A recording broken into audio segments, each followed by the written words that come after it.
وعدہ پورا ہوگا۔ رب العالمین جل جلالہ عما والہ ارشاد فرماتا ہے هو الذي أرسل رسوله بالهدى ودين الحق ليظهره على الدين كله، تمام ادیان پر یہ دین غالبہ کر رہے ہیں۔ ایک آیت مبارکہ میں ارشاد فرمایا پہلے وَلَوْ كَرِهَ الْمُشْرِكُونَ، اگرچہ کافروں کو یہ بات ناگوار گزرتی ہو لیکن یہ دین غالبہ کر رہے گا۔ وَلَوْ كَرِهَ الْكَافِرُونَ، کافروں کو مشرکوں کو ناگوار گزرتی ہو۔ تو حدیث مبارک جو پڑھ رہا تھا اس میں یہ تھا کہ دین روئے زمین پر اسلام پھیل کر رہے گا اور بالآخر غالب ہو کر رہے گا۔ کیسے پھیلے گا؟ یہ علاقہ کیسے رہ گیا بھائی؟ کوشش شروع کی تو الحمدللہ وہ جدوجہد کے بعد ناروے ملک ہے جس میں پورا ملک ہے دنیا کے تیل پیدا کرنے والے ممالک میں سے ہے، بڑا مالدار ملک ہے اور یورپ کا حصہ ہے، اس میں کوئی مسجد نہیں، مسلمانوں کی آبادی منتشر۔ آپ کے ورلڈ اسلامک مشن نے کام شروع کیا اور الحمدللہ ناروے میں پہلی مسجد بن گئی، پچھلے سال افتتاح ہو گیا، ہالینڈ میں ہر شہر میں مسجدیں بن رہی ہیں اور اس کے لیے علماء کی ضرورت ہے، تو علماء تیار ہو رہے ہیں، یہ لوگ جا رہے ہیں، اب یہ جا کر اپنی مسجدوں کو سنبھالتے رہیں گے اپنی اپنی بستیوں میں۔ کینیڈا میں مسجدیں تیار ہو رہی ہیں، وینکوور وہ علاقہ جہاں جانے کا تصور آدمی نہیں کرتا، مسجدیں بن رہی ہیں۔ تو رسول اللہ کا ارشاد اور رسول اللہ کے ارشاد پر صداقت پہلے بھی یقین تھا، لیکن اپنی آنکھوں سے ہم دیکھ رہے ہیں کہ کس طرح اسلام یورپ میں داخل ہو رہا ہے، اسلام کس طرح عیسائیت کے دروازے پر دستک دے رہا ہے، اسلام کس طرح یہودیت کو دبوچ رہا ہے۔ اسی لیے وہ چلا رہے ہیں یہ فنڈامنٹلسٹ ہے، یہ ریڈیکل ہے، یہ ٹیررسٹ ہے۔ اگر اسلام سے کوئی خطرہ نہیں ہوتا تو یہ کہنے کی ضرورت نہیں تھی، لیکن بات اصل میں یہ ہے کہ اسلام ان کے دروازے پر اب دستک دے رہا ہے کہ میں آ رہا ہوں،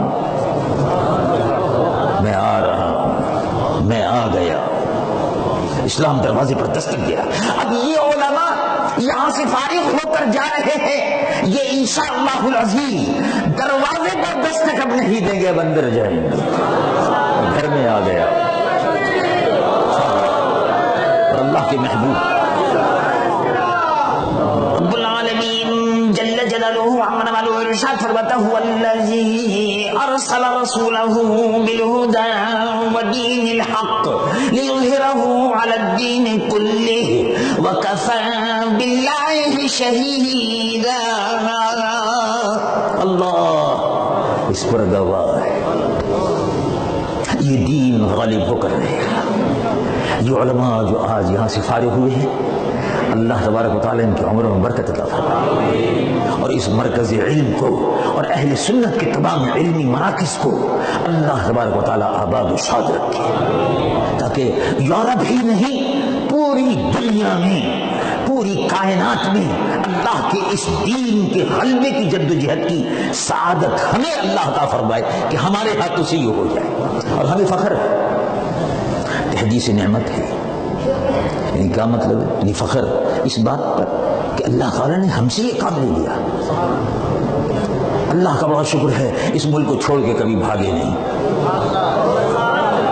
کبھی مغرور نہیں ہوئے، اور الحمدللہ دین کی تبلیغ بڑے دھڑلے سے کرتے ہیں، اور اللہ کا شکر ہے یورپ جاتے ہیں، لیکن یورپ میں نائٹ کلبوں میں نہیں جاتے، ویسے بھگوڑے نائٹ کلبوں میں راتوں کو گزارتے ہیں، دن میں سوتے ہیں، راتوں کو نائٹ کلبوں میں ہوتے ہیں۔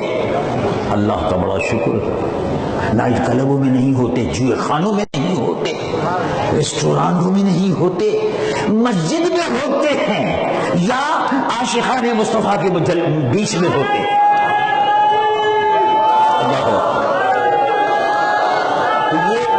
یہ اللہ تبارک و تعالیٰ کا فضل ہے، اس کا احسان ہے، اللہ تبارک و تعالیٰ کا احسان ہے کہ وہ ہم گناہگاروں سے کام لے رہا ہے۔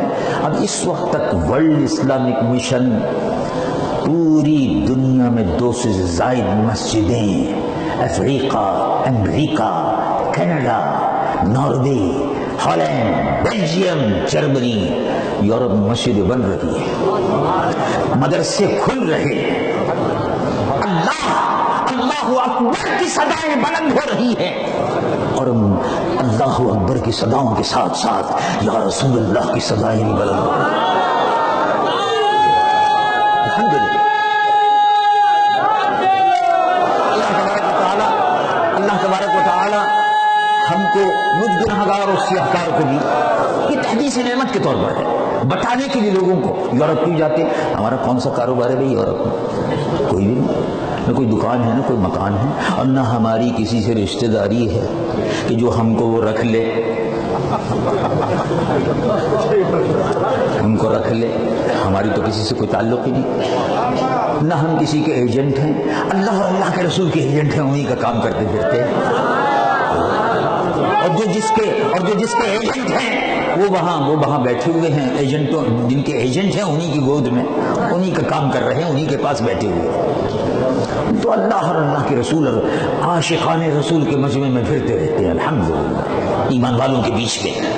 تو یہ تحدیث نعمت ہے کہ اللہ نے یہ توفیق دی، اور اس میں میں نہیں ہوں، اور بہت سے ساتھی ہیں، علماء کرام ہیں جو یورپ میں کام کر رہے ہیں، مستقل بیٹھ کر کام کر رہے ہیں، تو پالیسی بنا لیتے ہیں، ترکیبیں بتا لیتے ہیں، بحث و مباحثہ کرنے کے بعد ایک پالیسی طے کر لیتے ہیں کس طرح سے اس ملک میں دین کی تبلیغ کا کام کرنا ہے، اور اس کے بعد اللہ تبارک و تعالیٰ کا شکر ہے کہ ایسے معاونین اور ایسے مسلمان اب بنتے جا رہے ہیں اور ملتے جا رہے ہیں، قافلہ بنتا جا رہا ہے، رسول اللہ کے دیوانوں کا قافلہ بن رہا ہے، اور یہ قافلہ ایک سیل رواں کی شکل آنے والی صدی میں انشاءاللہ اختیار کرے گا۔ اب ہم جو یہ علماء کی تیاریاں ہو رہی ہیں ساری، یہ آنے والی صدی جو ہے، کافر کہتے ہیں کافروں کی ہوگی، ہم یہ کہتے ہیں کہ انشاءاللہ آنے والی صدی غلامان مصطفیٰ کی ہوگی، آنے والی صدی رسول اللہ کے لائے ہوئے سچے دین کی ہوگی، آنے والی صدی لا الہ الا اللہ محمد رسول اللہ سے گونج رہی ہوگی، گونج رہی ہوگی۔